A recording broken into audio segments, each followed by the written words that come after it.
अच्छा ਇਹਦਾ ਨਾ ਪਾਊਡਰ ਇੱਕ ਦਫਾ ਪਾ ਲੈਣਾ, ਪਾਣੀ ਪਾ ਲੈਣਾ, ਨਾਪ ਕਰਕੇ ਅੱਧੀ ਬਾਲਟੀ ਪਾਣੀ ਦੀ ਤੇ ਅੱਧੀ ਬਾਲਟੀ ਵਿੱਚ ਪਾਊਡਰ ਦੀ ਤੇ ਮਸ਼ੀਨ ਚਲਾ ਦੇਣੀ ਹੈ।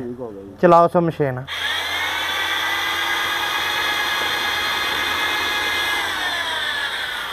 ਇਹ ਜਿਹੜੀਆਂ ਸਾਡੇ ਕੋਲ ਡਲੀਆਂ ਆ ਰਹੀਆਂ ਨੇ ਨਾ, ਇਹ ਨਾਮ ਨੇ ਇਸ ਤਰੀਕੇ ਨਾਲ ਮਿਕਸਿੰਗ ਕਰਨੀ ਹੈ ਕਿ ਬਿਲਕੁਲ ਮਾਲ ਕਿਹੜਾ ਨਾ ਮੁਲਾਇਮ ਹੋ ਜਾਵੇ। ਠੀਕ ਹੈ। ਆ 5 ਬੋਰੀਆਂ ਪਲਾਸਟਿਕ ਪੈਰਸ ਦੀਆਂ ਆ ਗਈਆਂ ਨੇ। ਠੀਕ ਹੈ। ਤੇ ਇਹਨੂੰ ਤਰਤੀਬ ਵਾਈਜ਼ ਕਿਹੜਾ ਨਾ ਇੱਥੇ ਨਾ ਧਾਗਾ ਹੁੰਦਾ ਹੈ, ਧਾਗਾ ਬਾਹਰ ਕੱਢ ਕੇ ਨਾ ਖੋਲ ਕੇ ਤੇ ਤਰੀਕੇ ਨਾਲ ਇਹਨਾਂ ਨੂੰ ਪੈਰਸ ਪਾਣਾ ਹੈ। ਠੀਕ ਹੈ। 5 ਬੋਰੀਆਂ ਕਿਹੜੀਆਂ ਨਾ ਪਲਾਸਟਿਕ ਪੈਰਸ ਦੀਆਂ ਨਾ ਗਿਣਤੀ ਕਰਾ ਲਵੇ ਚੰਗੀ ਤਰ੍ਹਾਂ। ਠੀਕ ਹੈ।